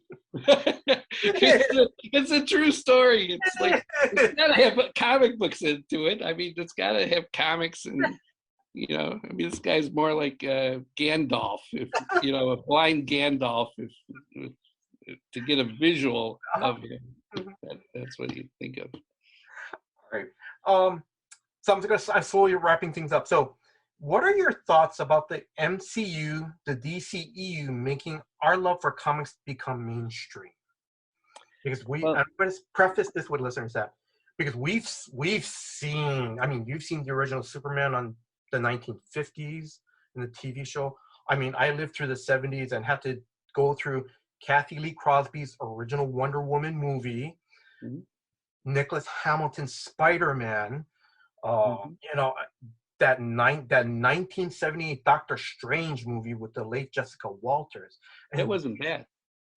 I still like that one. Okay, I vaguely all I remember was Jessica Walters was beautiful in that. That's all I remember. Absolutely, sure. But okay, so sorry, yeah. But you know, everybody has a golden age.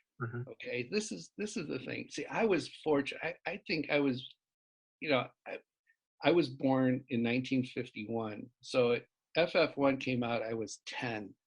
I mean, how cool is that? Spidey 1 comes out, I'm 12. I mean, you know, and then, you know, you get Kirby and Sinnott and Stan Lee's, you know, FF from, you know, 44 through 60. You know, I'm 15, 16 years old. I mean, how perfect is my golden age, right?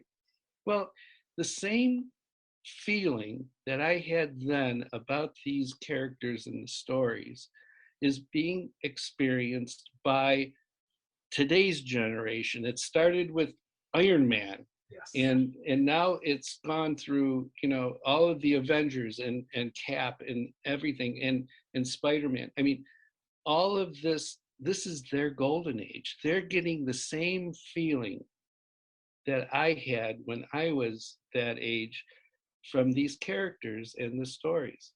Now, it's a shame in a sense, that the source material isn't as interesting to this generation, but it doesn't diminish in any way how cool they feel about it, because they're wearing the t-shirts, they're buying the toys. I wish they bought the comics, but it is what it is when it comes to media. I mean, people absorb their entertainment in different ways. And now that there's so many different ways, yes, the comics themselves aren't as important. I watch all the movies, of course, and I'm not so much on the TV stuff. I'm a little light on TV, but how cool is it in the Doctor Strange movie when the realities are all just rolling around? I mean, it was just like I was watching Steve Ditko do it. I mean, it was like, my God, how cool is this? This is exactly how it should be. And and we all have those moments when we watch these films where we go, they got it right. They got it right. And to me, that those moments they're just perfect. They're the things that, I mean, I go back to the first Superman movie, it was like so perfect for 1978 or whatever it was. It was just right. Christopher Reeve, he knew what he was doing, and the director knew what he was doing. And but DC, that was about the last time they got it right, except for a couple of movies. But I mean, look at Batman, and with Michael Keaton. I mean, that was a good movie. That was a lot of fun. And then they had, subsequently, you had the other Dark Knight movies that were spectacular. Yes. But for the most part, DC has, just can't keep up with Marvel. Okay. So, what is the next bright future endeavor for you in the comics industry or the comics business? Well, I sold those 2 ash cans, $250,000. And like I said, this is a true blessing for my family. But, I think I'm going to put the Supermans on up for sale. The Super Family. I think it's time, in this day and age, to take advantage of the market, because I've been downsizing. I just sold my Prince Valiant collection of full page, Sunday comic strips. I had 1,500 different pages of Hal Foster art. I'm downsizing just like my, customers are downsizing, and just to kind of simplify things. And so Moondog Buys Comics is actually a part of my whole kind of downsizing, if you will, and but I mean, I'm surrounded by things in my home office here. You can see behind me, there's that's the Mars Attacks Betty. Yes. That's Betty Page. That's right. That's Betty Page, and that's the Mars Attacks Martian. That's a takeoff of card number 23 from the original gum card set that was on the back cover of the Betty Page's annual in 1992. And that's the original, and I own that, and that's one of my favorite things in the world. I can see the is that so? That's the original, like the. Yeah, that's the original painting. Wow. And look how big it is too. I mean, it's beautiful, isn't it? Yeah. So I got, I'm just surrounded by things that I love here, and but maybe these real valuable things, it might be time to sell some of them. I know you said you're downsizing, but it also sounds like it's, maybe it's time for another collector to enjoy them. You are 100% correct.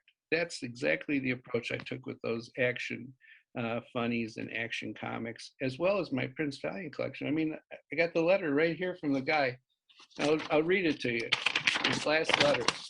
last paragraph. And at the risk of sounding a little bit cornball, thank you for being willing to let me take over your Prince Valiant collection. Isn't that nice? I mean, I know it's going to a good home. Yes. I've had these pages for 50 years, Yes. but it's going to a good home. Gary, I'm going to start wrapping this up. Let's do fun questions because I want to wrap this up, on fun questions. All right. What is your favorite takeout or restaurant near your home? Canton Napoli for Italian is run by friends of our family, and it's the best Italian food here in the suburbs. Canton Napoli in Mount Prospect, Illinois. And they have meatballs and a meat sauce that is unbelievable. Just completely unbelievable. Can you promote your website again? Sure. MoondogBuysComics.com. And, you could be entertained there. You can be informed there. And if you need help in selling your comics, let me try to help you. Any last words to our listeners? I just thought to be asked to be on your show was just the most exciting thing that's happened to me. And so the opportunity to talk about myself for all this period of time, you are a very patient man, Jason, and I really appreciate the opportunity. It was really great of you to ask. Gary, I'm going to say, actually, the honor has been mine. Just thank you. It's been an honor. It's been an honor and a privilege. Thank you very much, Gary. Until next time, guys, aloha. Aloha, everyone, and aloha, Jason. Thank you.